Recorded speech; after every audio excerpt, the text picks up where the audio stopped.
Shalom Ouvracha, on va un peu parler de Shabbat Hagadol. Shabbat Hagadol, c'est le Shabbat qui est avant Pessah. On l'appelle Shabbat Hagadol parce qu'il y a eu un très grand Ness. On sait très bien que cette année-là où Am Israël est sorti d'Égypte, le 10 Nissan tombait un Shabbat. Et quand il a ordonné à chacun d'Israël de prendre un agneau et de l'attacher au pied de son lit. Ils sont venus les Égyptiens, ils ont dit qu'est-ce qui se passe? Il leur a dit on va l'égorger. Mais pourquoi? Parce que les aînés vont mourir. Les aînés vont mourir? Ah bon? Ils sont partis tous les aînés égyptiens, Pharaon, ils ont fait la révolte. Et Pharaon, il n'a pas voulu les écouter. Et entre-temps, il y a eu, comment dirais-je, une guerre interne, Kenny Raton, même aussi pour Gaza, une guerre interne entre eux. Et ils vont s'éliminer tranquillement. Et là, ça s'appelle Shabbat Hagadol parce que c'est marqué les Maké Mitzrayim Bifroem. Akadosh Baruch Hu, il a frappé les Égyptiens de par les aînés. Qu'il y a eu une guerre interne, entre-temps, en Israël, ils ont échappé. Donc, en le souvenir de cela, ça s'appelle Shabbat Hagadol, il y a eu un grand Ness. Il y a encore d'autres explications à cela. On a l'habitude de dire, au lieu de dire Shabbat Shalom ou Mevorach, on dit Shabbat Hagadol Mevorach ou Shabbat Hagadol Shalom. Dans Shabbat Hagadol, on fait la haftara spéciale de Shabbat Hagadol, pas de la semaine régulière, Ve'arav al Hashem Minhat Yuda Ve'Urushalayim, que Shabbat Hagadol tombe la veille de Pessah ou qui tombe un peu plus tôt. Ainsi d'habitude dans Retzrez, c'est une vikouah.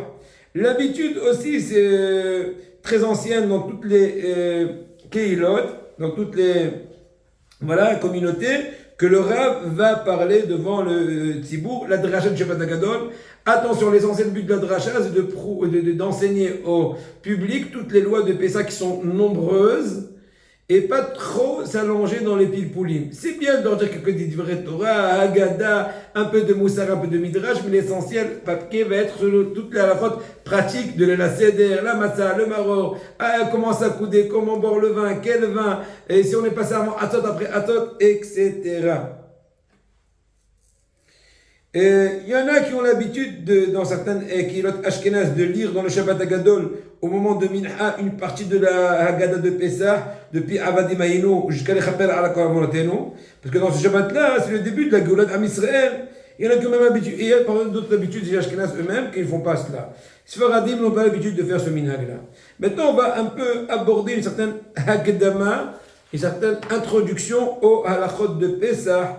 Tout d'abord, on va mentionner l'interdiction de posséder ou de laisser dans sa demeure un hametz. Il est marqué dans la Torah, Parashat Bo, que pendant 7 jours, le levain ne doit pas se trouver dans nos maisons, parce que toute chose qui fait lever, etc., tout celui qui laisse là, il sera Hav Shalom, tout celui qui le consomme, un tel hametz, il sera retranché du peuple d'Israël, Hashem Mishmor, etc.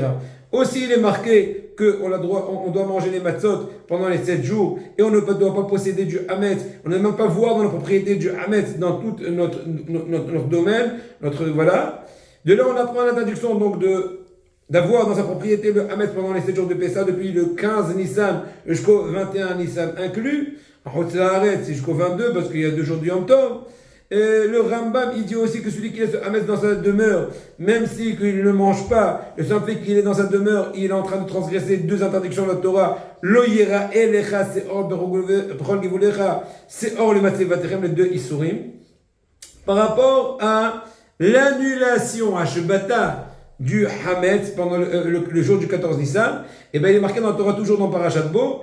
Voilà que le jour, ou cependant le premier jour, on fait allusion, pas au premier jour de Pessah, mais celui d'avant, comme ce que la Gemara explique.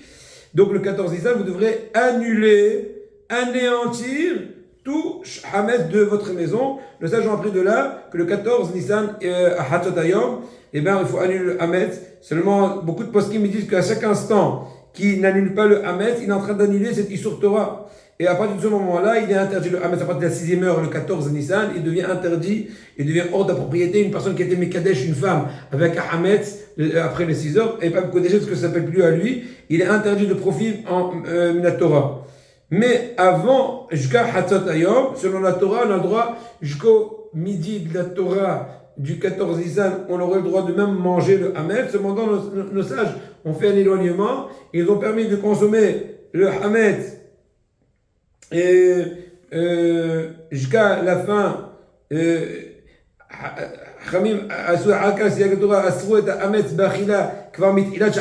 le début de la 5e heure, on ne peut plus manger. Et depuis le début de la 6e heure, on ne peut plus posséder du hametz. Pour finir, Rabotai, pour cette introduction des halachot de Pessah, Et selon la Torah, il suffirait d'annuler le Hametz verbalement. J'annule, je me désespère, ceci, cela. Bon, peut-être pas désespérer, j'annule.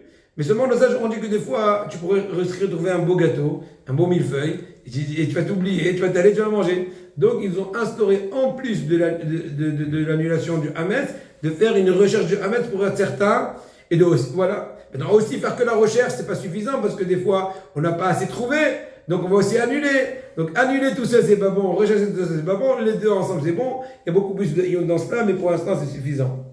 Donc, pour pouvoir brûler le Hametz, nos sages ont instauré de rechercher le Hametz le 14, la veille du 14, n'est-ce pas? C'est la nuit qui est avant la nuit du Seder. À tout endroit, on le trouverait, afin de le brûler le lendemain matin. Il faut bien nettoyer toute la maison et toutes les chambres avant l'abdika, la recherche du Hametz. C'est pour ça qu'on a l'habitude de commencer le nettoyage de Pessah et une bonne époque avant, à Botaï, retrouver vos manches et aider. Il faut aussi cachériser tous les ustensiles, commençons après, faire attention d'acheter des bons ustensiles adéquats. Les choses vont être expliquées dans les jours qui vont venir.